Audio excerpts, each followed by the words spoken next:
Welcome to my crib with Freddy Cougar. This is also his crib.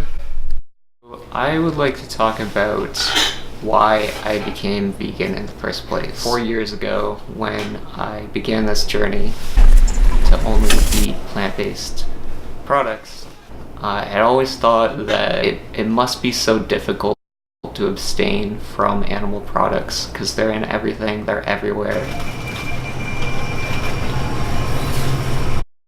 My first attempt at doing this, I just thought to myself, you know, should I just see how it feels not to eat meat for a week?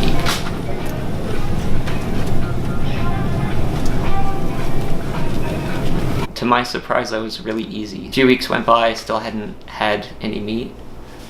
That turned into a few months. Here's one example of a great alternative if you're craving cheese. Amy's makes this fantastic rice pasta with the Daiya cheese. Just shows that, you know, you don't have to give up some of your favorite dishes. If you're craving something creamy and cheesy, this tastes just like the real thing. I think the analogy that I best found is from a philosopher called Peter Singer. If you're walking past a fountain and, you know, you've got on this nice suit and you see a child fall into the water, and they surely will drown if you don't do something. You know, no one's around, it's just you. What do? I think the obvious answer is you jump in, you save the kid. Why is that different than if you're halfway around the world and the same thing happens? If you had the power to stop that from happening, surely you would. And I think that really brings into light the decisions we can make as consumers for not participating in the cruelty of these sentient beings that don't have a voice.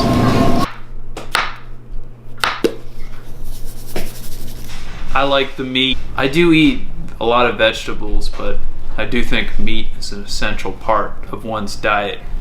Gotta maintain the muscle mass. How many big guys you see that are vegan? Not many. Not many at all. I don't think I've seen any. I mean, look at Nicholas. I think a lot of people are worried that they might not get enough protein, especially if they have fitness goals. The truth is you can really get a lot of protein from a plant-based diet, whether that's through soy, other legumes, nuts. There are a very large assortment of vegan meat alternatives.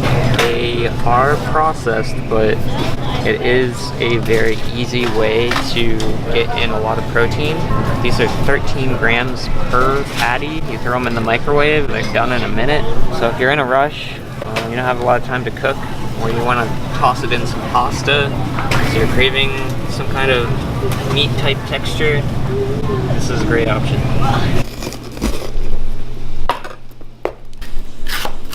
Just because you're technically eating a vegan diet does not insinuate that you're eating a healthy diet.